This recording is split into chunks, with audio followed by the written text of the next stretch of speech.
পূর্বের কথা মোতাবেক এখন থেকে পুরো দেশকে তুফানের হাতে তুলিয়া দেব। সে যা চাইবে তাই পাবে, যা করিতে চাইবে তাই করবে। সুন্দর একটা ডায়লগ।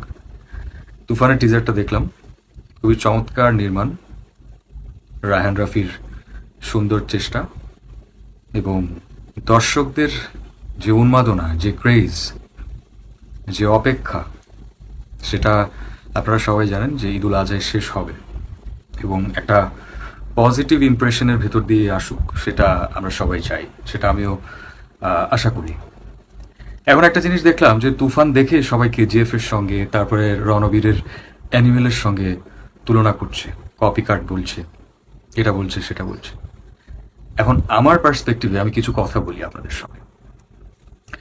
যদি এটা কেজিএফ এর কপি হয়, যদি এটা অ্যানিমেলের কপি হয়, দেখেন এক একটা ছবির প্যাটার্ন, অ্যাকশন ছবির প্যাটার্ন এবং নোয়ার ফিল্মের প্যাটার্ন কিন্তু অনেকটা কাছাকাছি। গ্যাংস্টার ফিল্মের যে ক্যারেক্টারাইজেশন, যে ডেভেলপমেন্ট, যে স্ক্রিন প্লে, যে মুভমেন্ট, যে অ্যাকশনগুলো থাকে বা যে অ্যাকশনগুলো করা হয়, সে অ্যাকশনগুলো কিন্তু কোয়াইট সিমিলার, অনেক সিমিলারিটিস আছে। গ্যাংস্টার মুভিগুলোতে আমরা দেখি যে ওদের যে মেকানিজম, ওদের যে পার্টিকুলার কিছু অ্যাকশনস থাকে, পার্টিকুলার কিছু সিচুয়েশনস থাকে, কিছু সিনারিও থাকে, এগুলো কিন্তু কম বেশ অনেকগুলো মুভিরই কিন্তু ম্যাচ করা বা অনেকগুলো মুভির আমরা সিমিলারিটিস পেয়ে থাকি। ক্যারেক্টারগুলোকে আমরা সবসময় কিভাবে দেখি একটা অ্যাকশন ফিল্মে? একটা অ্যাকশন ফিল্মে আমরা ক্যারেক্টার দেখি যে প্রধান যে চরিত্রটা, গল্পের যে হিরো, সে সবসময় লিড করবে, তার ভেতরে একটা রাজত্ব করার প্রবণতা থাকবে, তার ভেতরে ক্ষমতা ধরে রাখার যে একটা ক্যাপাবিলিটি সেটা থাকবে। আর গ্যাং ওয়ারগুলোতে আমরা যেটা দেখি, সেখানে পিস্তল, গোলা বারুদ, এক্সপ্লোশন, এই জিনিসগুলো কমন অ্যাফেয়ার। এখন কেউ যদি বলে যে অ্যানিমেলের মতো একটা মেশিন গান নিয়ে, ভাই অ্যাকশন মুভিতে কি মেশিন গান ইউজ করা যাবে না? 9mm পিস্তল ইউজ করা যাবে না? রিভলভার ইউজ করা যাবে না? হিরো কি একটা ভালো আউটফিটে হাঁটতে পারবে না? হিরো কি একটা গভীর ডায়লগ দিতে পারবে না? হিরোর ভেতরে কি থিয়েট্রিক্যাল এবং অ্যাকশন রিলেটেড কি কোনো এক্সপ্রেশন থাকবে না? তো এই জিনিসগুলো তো চিরচারিত ব্যাপার, এই জিনিসগুলো কিন্তু খুবই কমন অ্যাফেয়ার। এই জিনিসগুলোই তো থাকে একটা সিনেমা। একটা সিনেমা আমরা কেন দেখি? একটা সিনেমার ভিতরে ওই পাঞ্চটা থাকতে হয়, ওই ওই এনার্জিটা থাকতে হয়, ওই এনার্জিটা ক্রিয়েট করার জন্য। আবার বলছে অনেকে কেজিএফ এর মতো কালার, কেজিএফ এর মতো সেট। এখন দেখেন অ্যাকশন নোয়ার ফিল্মগুলোর কিন্তু কালার টোন কিন্তু এমনই হয়। এখনকার সময়ে সিনেমার যে ডেভেলপমেন্টটা, এখনকার সময় ছবিটা কিন্তু আমরা ওই স্কেলে দেখতে চাই না, ওই রঙে আমরা দেখতে চাই না যে টিপিক্যাল রঙে আমরা দেখে আসছি। কালার চেঞ্জ হয়েছে, লাইটের কাজ, শ্যাডো অ্যান্ড ফিলের খেলা আছে, হ্যাঁ, কম্পোজিশনের খেলা আছে, অ্যাকশনের অনেক ডেভেলপ হয়েছে। এখন যদি আপনি একটা দেশের সঙ্গে বা একটা ফিল্মের সঙ্গে আরেকটা ফিল্ম মেলান, আপনি প্রপসের সঙ্গে মেলান, আপনি কস্টিউমের সঙ্গে মেলান, তাহলে তো আমার মনে হয় সেখানে শাকিব খানকে বিনা কাপড়ে আসার দরকার ছিল। মানে সেটা আসলো তখন বলবে যে পিকে হয়ে গেছে, পিকে মুভিটার কপি হয়ে গেছে। তার আউটফিটটা কেজিএফ এর মতো হয়েছে, সে যে স্যুট পরেছে, সে যে টাকিন করেছে, সে যে শুটা পরেছে, সে যে বুটকাট জিন্স পরেছে বা প্যান্ট পরেছে, এই জিনিসগুলো, তারপরে যে মেশিন গানটা ইউজ করছে, মানে সে কি ঢাল তলোয়ার নিয়ে ফাইট করবে? মানে গল্পে যেটা ডিমান্ড করে সে রায়হান রাফি ওভাবেই সাজালো। এখন আমার একটা সাফ কথা আছে, সেটা হচ্ছে এই যে যে ছেলেটা চেষ্টা করলো, রায়হান রাফি, যে এই যে ইনিশিয়েটিভটা নেয়া, এই যে উদ্যোগটা নেয়া, নেক্সট টাইম আরো বেটার কিছু করবে, আরো বেটার কিছু করুক। আমি সবসময় এটা শুভকামনা করি এই নির্মাতার উপর এবং অবভিয়াসলি শাকিব ভাইয়ের উপর। শাকিব খান যে চেঞ্জ করার যে একটা প্রবণতা নিয়ে এগোচ্ছে, সেখানে কপি পাচ কথাটা আসলে সাজে না, এটা করবেন না। একটা জিনিস দেখেন, কপি করতে গেলেও কিন্তু এফোর্ট দিতে হয় ভাই। এতগুলো সেট, এতগুলো ইউনিটের মানুষ, লাইটস, ক্যামেরা, কম্পোজিশন। কপি করা মানে কি জাদুতে হয়ে গেল? সেটা আমি একটা চুটকি দিলাম, সেই ছবিটা হয়ে গেল বা সেই কাজটা হয়ে গেল? এফোর্টটা তো দিতে হয়, ওটার ইকুয়াল এফোর্টটা দিতে হয়। একটা 19 একটা 20 হয়। আমাদের বাজেটের ব্যাপারও আছে সেখানে। কেজিএফ অ্যানিমেলের বাজেটে কিন্তু তুফান হয়নি, তুফানের বাজেটে করা হচ্ছে। এটাকে এটার জায়গায় দেখেন না। আর এখনো তো আমরা পুরো গল্পটা দেখিনি।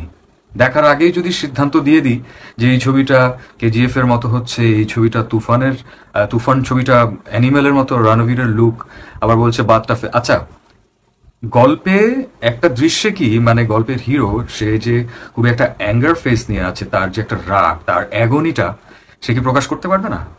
তার রাগটা কি সে তার এক্সপ্রেশন দেখাইতে পারবে না? এখন রাগটা যদি রণবীর কাপুরের মতো হয়ে যায়, অ্যানিমেলের মতো হয়ে যায়, তাহলে ব্যাপারটা কেমন হলো? রাগ করতে পারবে না শাকিব খান। শাকিব খান রোয়ার করতে পারবে না, গর্জন করতে পারবে না। শাকিব খান কি করবে? চুপ করে থাকবে, শুধু একটা এক্সপ্রেশন।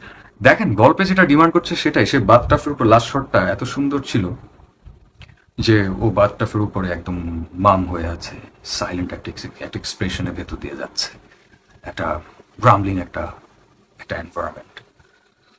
এটা যদি রণবীরের সাথে কপি হয়ে যায় তাহলে বাথটাফে কেউ আর গোসল করার দরকার নেই, শাওয়ার নেওয়ার দরকার নেই। হ্যাঁ, শাওয়ার জেল টেলও ইউজ করবেন না, ওগুলো অন্য মানুষ ব্যবহার করে।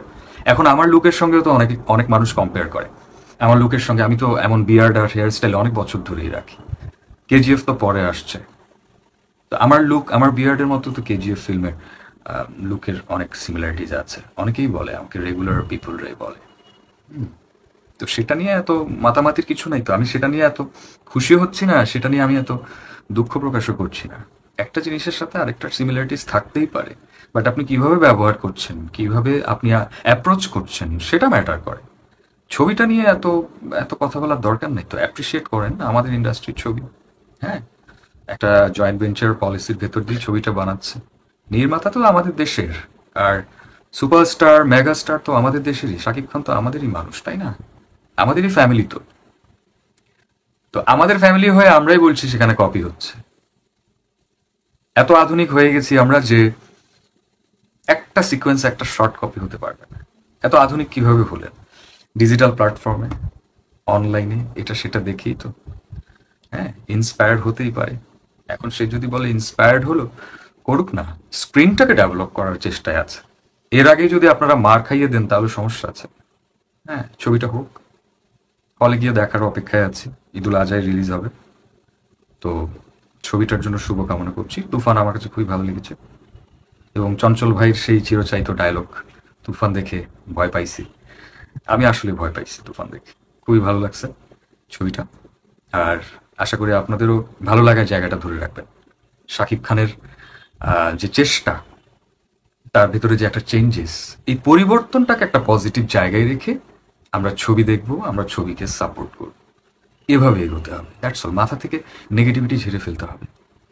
অনেক নেগেটিভ মানুষ থাকে সারাউন্ড, ওদেরকে কোনো অ্যান্সার করার দরকার নেই যতক্ষণ না পর্যন্ত তারা তাদের ভুলটা বুঝে। তাহলে সবকিছু সুন্দর হয়ে যাবে। ছবি নিয়ে আসলে নেগেটিভিটি স্প্রেড করার কিছু নেই। আমাদের দেশের ছবি, আমাদেরকেই দেখতে হবে, আমাদেরকেই প্রমোট করতে হবে।